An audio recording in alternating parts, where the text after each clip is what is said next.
Salut les épicurieux, aujourd'hui on s'attaque à un sujet qui devrait vous intéresser, les whiskies à moins de 50 €. Ouais, ça existe encore, pas beaucoup, mais il y en a. Alors si vous cherchez des bouteilles sympas sans exploser le budget, vous êtes au bon endroit. Bon, soyons honnêtes, le temps où vous trouviez du Laphroaig 10 ans ou du Lagavulin 16 ans en grande surface pour une quarantaine d'euros, c'est fini. Cette époque est définitivement révolue. Mais heureusement, il y a un paquet de nouvelles références qui débarquent sur le marché, souvent issues de distilleries moins connues, mais avec un super rapport qualité-prix. Alors ouais, on n'est pas sur des distilleries légendaires, quoique, mais franchement, vous pourriez être surpris. On y va pour ma sélection de 10 whiskies à moins de 50 € et promis, il y en a pour tous les goûts. Allez, on commence tranquille avec un petit whisky bien de chez nous, le Malt de la gamme version française. C'est une collection qui est montée par la maison du whisky pour mettre en avant le savoir-faire local, le savoir-faire français, et franchement, c'est une super belle vitrine. Ce single malt en particulier a été produit par la distillerie Roselier en Lorraine. Il n'y a pas de mention d'âge, il est réduit à 40% d'alcool et il a été élevé dans un joyeux mélange de fûts, ex-bourbon, ex-bagnole, ex-xérès.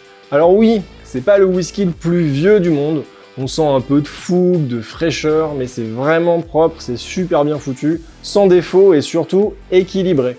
On a des notes céréalières, un peu de fruits blancs, genre poire, pomme, des épices douces. C'est pas le genre de whisky qui vous retourne le cerveau, mais il fait clairement le boulot à l'apéro ou en mode un petit verre tranquille avec les copains.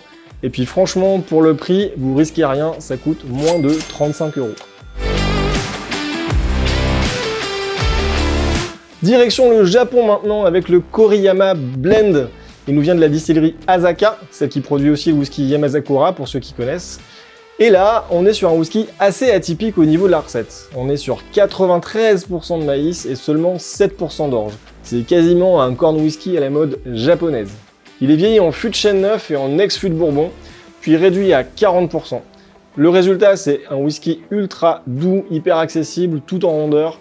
Vous retrouverez des arômes de pommes, de poire caramélisée, un petit côté pâtissier, un soupçon de fruits à coque et une toute petite touche d'épices en fin de bouche. C'est pas un whisky qui va plaire à toutes celles et ceux qui cherchent de la complexité, de l'exubérance, mais si vous aimez des trucs faciles à boire, confortables, un peu régressifs, vous devriez aimer. Et honnêtement, l'étiquette avec la carpe koi est quand même plutôt classe. Ça compte pas dans les arômes, mais ça fait vraiment plaisir sur l'étagère. Alors la petite pépite venue d'Australie, oui, vous avez bien entendu, le Starward Left Field. Starward, c'est une distillerie qui bosse à Melbourne et qui a décidé de faire du whisky avec une vraie identité locale. Le truc, c'est qu'ils aiment bien faire vieillir leur jus dans des fûts de vin australiens. Et le Left Field, comme son nom l'indique, c'est un whisky qui sort un peu des sentiers battus. Il est élevé en fût de chêne français et en fût de vin rouge australien. À la dégustation, c'est dense, c'est riche et franchement bluffant pour un whisky à ce prix-là. Des fruits rouges, un petit côté fruits secs, de la vanille, un côté presque pâtissier, et cette texture soyeuse, presque huileuse qui fait vraiment plaisir. Le tout pour moins de 40 €. Et c'est pas une blague, alors foncez-y. Allez, on traverse la planète pour revenir en Irlande du Nord avec le Inch Small Batch. C'est un blend qui est ultra représentatif du style irlandais, tout en douceur, en légèreté, mais avec quand même pas mal de caractère. Dans l'assemblage, on a 75% de whisky de grain et 25% de whisky de malt. Le tout est distillé 3 fois, comme le veut la tradition en Irlande, et embouteillé à 43% d'alcool. Et franchement, c'est un petit bonheur. Ça sent bon la vanille, la noix de coco, le caramel, avec en plus une belle corbeille de fruits bien mûrs. C'est gourmand, chaleureux et ça glisse tout seul. C'est le genre de whisky que tu sers à quelqu'un qui débute ou alors à quelqu'un qui veut juste un truc bon, sans prise de tête, mais quand même intéressant. Et tout ça pour moins de 50 €. C'est un super rapport qualité-prix-plaisir qui fait rougir pas mal de bouteilles à plus de 60 €. Retour au pays avec Armoric. C'est la fierté bretonne du whisky. Alors c'est un whisky qui est produit par la distillerie Waregem qui a distillé le premier whisky 100% français en 1984. L'Armoric classique, c'est un single malt élevé en fût de bourbon, embouteillé à 46% et non filtré. Et ça c'est super important parce qu'il conserve l'intégralité de sa palette aromatique. Dans le verre, on est sur des arômes de fruits frais, un peu d'agrumes, une belle vanille naturelle, un petit côté torréfié, grillé qui donne de la profondeur. C'est précis, c'est net, sans fioritures, ça sent le travail super bien fait. C'est clairement le genre de bouteille que t'es fier de servir quand on te demande un bon whisky français, et à ce tarif-là, on aurait tort de s'en priver. Halpert Original, c'est un whisky écossais peu connu, mais qui a toute sa place dans ma sélection parce qu'il coche toutes les cases. On est sur un blended malt, donc 100% orge maltais, pas de grain là-dedans. Il est vieilli exclusivement en fût de sherry, ouais, exclusivement. Il est embouteillé à 46% et il est non filtré. Et donc là encore, il garde toute la richesse aromatique. Dans le verre, ça envoie des fruits secs à gogo, figues, raisins, dattes, des fruits rouges, du chocolat noir, un peu d'agrumes confits et une jolie dose d'épices douces, genre cannelle, muscade. Et ce qui est vraiment cool, c'est que malgré toute cette gourmandise, la texture reste fluide, accessible. On n'est pas du tout écrasé par le sherry, on est plutôt porté par lui. Et moi, ce que j'aime bien sur cette bouteille, c'est le look old school. Alors ça plaît pas, moi je trouve ça cool. Et je trouve que ça lui donne un petit côté genre mon grand-père avait bon goût. Bref, c'est riche, c'est généreux et pour ce prix-là, c'est limite insolent. Bon, là on entre en terrain glissant. Le Weller 12, c'est un peu le mirage du Bourbon. Techniquement, son prix conseillé tourne autour des 50 €, mais dans la réalité du marché, vous pouvez le voir aussi bien à 45 € qu'à 150 €. Bref, c'est un peu la loterie. Donc si vous le voyez à moins de 60 €, foncez, même pas de réflexion, vous le prenez. C'est un Bourbon vieilli 12 ans, ce qui est déjà beaucoup pour un Bourbon. Il est embouteillé à 45% et son profil est tout simplement délicieux. De la vanille, du caramel, du maïs grillé, genre popcorn, du chocolat, de la noix de coco, un petit côté noisette, une touche boisée, mais très très bien intégrée. L'équilibre est vraiment top, le bois prend jamais le dessus, malgré le fait qu'il ait vieilli 12 ans en fût neuf. Bref, ça sent bon la maîtrise, la patience et la tradition. Si vous le voyez à bon prix, c'est pas une option, c'est une obligation. Alors là, on change carrément d'ambiance, direction la mythique presqu'île de Campbeltown en Écosse. Le Campbeltown Lock, c'est un blended malt composé uniquement de single malt issus de chez Springbank, de Glen Scotia et de Glengyle, qui sont les 3 distilleries de la presqu'île. Donc si vous connaissez un peu ces distilleries, vous savez déjà que c'est rarement mauvais. On est sur un assemblage embouteillé à 46% d'alcool, sans filtration à froid, et les fûts utilisés, on est sur un mix de bourbon et de sherry, ce qui est assez classique dans les whiskies écossais. Par contre, dans le verre, on est sur une petite bombe.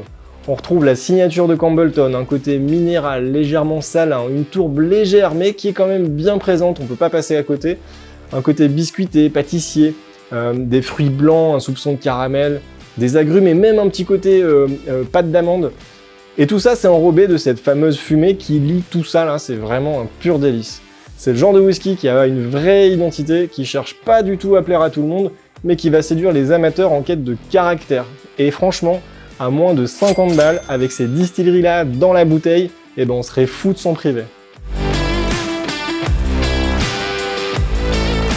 On reste en Écosse, mais on change complètement de style avec cette version tourbée de chez Hancknock.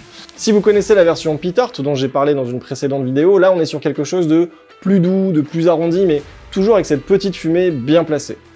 Le Hancknock Petite Sherry, comme son nom l'indique, c'est un whisky tourbé et vieilli en fût de sherry. C'est un profil assez original dans cette gamme de prix. Au nez, la tourbe elle est plutôt en retrait, c'est plutôt les notes de miel, de fruits exotiques, genre mangue et ananas, d'épices douces qui prennent d'abord le dessus, et petit à petit, il y a la fumée qui arrive tranquillement, sans jamais être agressive. C'est vraiment un whisky délicat, qui joue sur les contrastes, douceur, fumée, fruits, bois, chaleur, fraîcheur. Là aussi, on est sur quelque chose qui coûte moins de 50 € et trouver un whisky Petite Sherry aussi équilibré dans cette gamme de prix, c'est plutôt rare.